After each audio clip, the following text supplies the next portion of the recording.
नमस्कार, मैं प्रिया एक बार फिर से स्वागत करती हूं आपका भारत लाइव में। बिहार में विधानसभा चुनाव होने हैं, ऐसे में जो तमाम पार्टियां हैं वो चुनाव को लेकर तैयारियों में लगी हुई हैं। अब जो पार्टियां हैं वो तैयारियों के साथ सीट शेयरिंग की बातों पे भी आ रही हैं, बातें भी कर रही हैं, लगातार वो कार्यालय में जा रही हैं और लगातार वहाँ पे बात चल रही है। इस बीच जदयू कार्यालय से खबर आ रही है कि 2 दिन से लगातार नीतीश कुमार वहाँ बैठक कर रहे हैं, वहाँ पे टिकटार्थियों से मिल रहे हैं, उनसे बातचीत कर रहे हैं और सीट शेयरिंग की बातें कर रहे हैं। हमारे जो फील्ड रिपोर्टर्स हैं, चाहे वो बिरजू हो, चाहे वो विशाल हो या फिर पल्लवी, लगातार जदयू कार्यालय पे वो नज़र बनाए हुए हैं, लगातार वहाँ से रिपोर्टिंग कर रहे हैं, लगातार वहाँ की जानकारियाँ जो भी हैं, तमाम जानकारियाँ, भीतरखाने की जानकारियाँ वो हम तक पहुँचा रहे हैं। इसके बारे में और भी बहुत सारी बातें हैं जो आज बाबा मौजूद हैं, वो बताएंगे आपको। वह बताइए क्या कुछ है आज आपके पास इन बातों के बारे में। अक्सर प्रिया बहुत कम बोलने वाले, बहुत लिमिटेड शब्दों में अपनी बात रखने वाले मुख्यमंत्री नीतीश कुमार जी लगातार पार्टी कार्यालय में जा रहे हैं, लोगों से मिल रहे हैं। इसके पॉजिटिव एस्पेक्ट तो बहुत सारे हैं जी। वो चाहते हैं कि लोग संतुष्ट हों, भीड़ भाड़ जो हो रही है उन भीड़ भाड़ों को शांत कर सकें, लोगों की बातों को सुन सकें, क्षेत्र की बातों को सुन सकें। लेकिन इस पर विपक्ष जो है कई तरह की बातें करने लगा। हम उस बात को बताएंगे कि विपक्ष किस तरह से हमला कर रहा है, आरजेडी ने क्या कहा, हम ये भी बात आपको बताएंगे।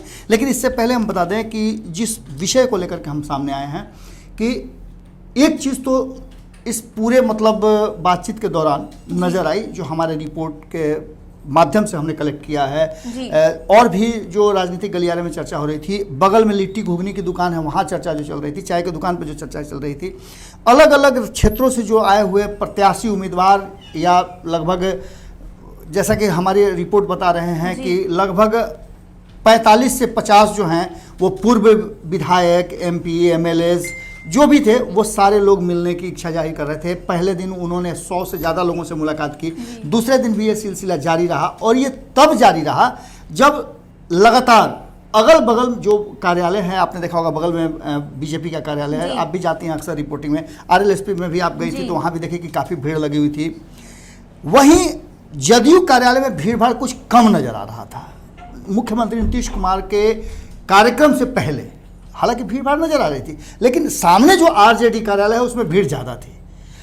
आरजेडी के लोगों का कहना है कि हमारी भीड़, हमारे लोगों को देख करके कहीं ना कहीं नीतीश कुमार जी को ऐसा लगा कि अगर वो आते हैं तो भीड़ भाड़ ज़्यादा होगी और कंपटीशन हमारे साथ कड़ा होगा जी। वो दिखाना चाहते थे कि हाँ हमारे पास भी लोग हैं, लेकिन हमको इससे कोई मतलब नहीं। आरजेडी का ये कहना है कि हमको इस बात से मुझे इस बात से कोई लेना देना नहीं है। उनके यहाँ बहुत ज़्यादा भीड़ हो, लेकिन वो टिकट देंगे कहाँ से, सबसे पहली बात है। इस बात का झलक जो है वो नज़र आया जब लोग उनसे टिकट का डिमांड कर रहे थे, तो उन्होंने साफ तौर पे कहा कि भैया पहले सीट शेयरिंग का फॉर्मूला तो तय हो जाने दो जी। उसके बाद हम बात करेंगे टिकट की कि कौन कहाँ से क्या लड़ेगा। इन सब बातों को लेकर के महिलाएं भी वहाँ मौजूद थी। महिलाओं ने, जैसा कि आप जानती ही हैं, आप लोगों ने भी रिपोर्ट में दिखाया था कि महिलाएं भी चाह रही थी कि नीतीश कुमार जी ने जैसे पंचायत स्तर पर, वार्ड स्तर पर जो 50% आरक्षण दिया है, लोकसभा और विधानसभा में भी और अन्य क्षेत्रों में भी ये आरक्षण मिले जी। नीतीश कुमार जी ने कहा कि हम तो चाहते हैं, लेकिन इन सब के बाद जो सबसे बड़ी बात है वो ये है कि एक टीस उनको नज़र आई। जब टिकटार्थी उनसे टिकट की डिमांड कर रहे थे तो वो टीस नज़र आई। हालांकि हमारे जो सूत्र बता रहे हैं इसमें बहुत सारे पुराने लोगों का टिकट कटने जा रहा है जी। कारण कि ये समझौता तब तक नहीं होना है जब तक कि LJP और BJP के स्वरूप तय नहीं हो जाते हैं जी।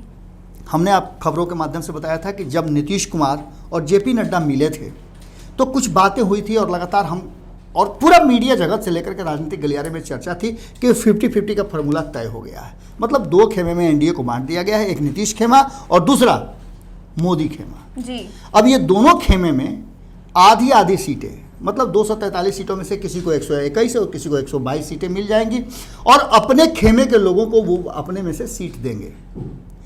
इसको लेकर के कहीं ना कहीं एक बात बाद में पता चली कि भारतीय जनता पार्टी को ऐसा लगा कि नीतीश कुमार तो इसीलिए जीतन राम मांझी को लाए हैं कि उन्हें 4, 5, 10 सीटें दे करके और अपनी सीटें बढ़ा लेंगे जी। और ऐसी स्थिति में LJP मान नहीं रही थी, तो 2 ही विकल्प था। हमने खबरों के माध्यम से दिखाया है कि नीतीश कुमार जी और भारतीय जनता पार्टी की चुप्पी जहां नीतीश कुमार का एग्रेशन, वहीं भारतीय जनता पार्टी की चुप्पी इस बात का इंतजार कर रही है कि एलजेपी क्या फैसला करती है। और ये बातें भी कहीं ना कहीं नीतीश कुमार जी के उस बातों में नजर आ रही थी। कारण कि नीतीश कुमार जी का ये कहना कि जब सीटों का बंटवारा होने दीजिए उसके बाद हम निर्णय लेंगे, बहुत कुछ कहता है इस बात जी। और यहीं जाकर के पेंच फंसा हुआ है। एलजेपी को लेकर के भारतीय जनता पार्टी अभी संशय की स्थिति में है। एक तरफ वो एलजेपी को इसलिए रखना चाहती है कि एलजेपी के साथ मिलकर के वो नीतीश कुमार पर दबाव बना सके, वहीं दूसरी तरफ एलजेपी को रखने से बीजेपी की सीटें कम हो रही है। एक बीच का रास्ता निकालना चाहती है भारतीय जनता पार्टी, जिसमें सीटों का बंटवारा जो हो उसमें एलजेपी का अलग से स्टेक निकाल करके और तब 50-50 का फॉर्मूला तय हो जी। और यहीं पर जाकर के बात अटकी है। जो हमारे सूत्र बता रहे हैं, जो भीतर खाने के बात बता रहे हैं, यहीं पर नीतीश कुमार जी बाकी सब रणनीति को छोड़ करके दो कारणों से ऑफिस में बैठना और लोगों से मिलना शुरू कर दिए हैं। पहला कारण तो ये जो आरजेडी इशारा कर रही है उससे आप इनकार नहीं कर सकते हैं कि आरजेडी में भीड़ भाड़ को देख करके कहीं ना कहीं नीतीश कुमार के लोगों ने भी कहा होगा, उनके पंचरत्न जो है वो बोले होंगे कि उधर भीड़ हो रहा है, इधर नहीं हो रहा है, तो लोगों के मैसेज ठीक नहीं जाएगा।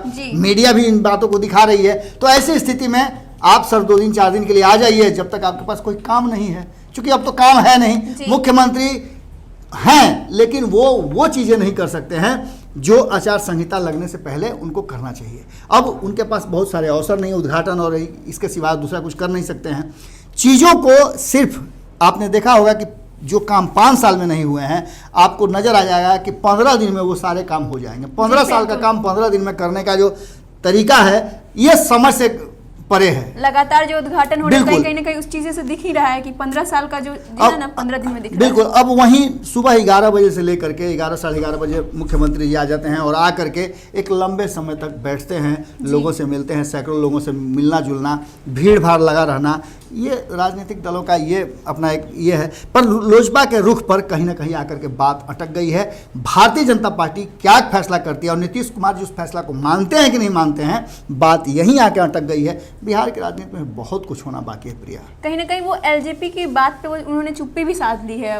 अब बिल्कुल अब उन सब बातों का कोई मतलब नहीं रह गया है। आपको एक चीज़ नज़र आ जाएगा कि जहां महागठबंधन में बहुत सारी बातें अभी देखने को मिलेंगी, तैयारियां शुरू हो चुकी हैं। आरएलएसपी ने जो कुछ भी कहा वो सबके डोमेन, पब्लिक डोमेन में है, सब कुछ देख रहे हैं। किस तरह से आरजेडी नए साथियों की तलाश कर रही है और किस तरह से एनडीए में सीट शेयरिंग को लेकर के मामला उलझा हुआ है, जहां नीतीश कुमार 50-50 करने के लिए बीजेपी और अपने को खुद 2 खेमे में बांटना चाहते हैं, वहीं भारतीय जनता पार्टी अपना घाटा देख करके नहीं चाहती है कि ऐसा कुछ हो।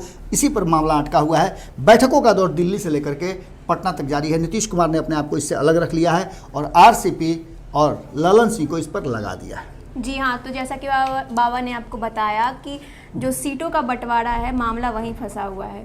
एलजेपी और बीजेपी दोनों एक साथ हैं। कहीं ना कहीं बीजेपी ये नहीं चाहती है कि वो अपनी सीटों में कमी लाएं, इसी वजह से सीटों को लेकर जो अटकलें जो चल रही हैं वो अभी तक हैं। ऐसे ही तमाम अपडेट के लिए आप हमारे साथ जुड़े रहिए। तब तक के लिए धन्यवाद। बढ़ाएं अपना कदम सक्सेस की ओर शिखर करियर इंस्टीट्यूट के साथ। शिखर करियर इंस्टीट्यूट पूर्वी भारत में एकमात्र कोचिंग संस्थान जो एक्सक्लूसिवली है मेडिकल एंट्रेंस एग्जाम के लिए।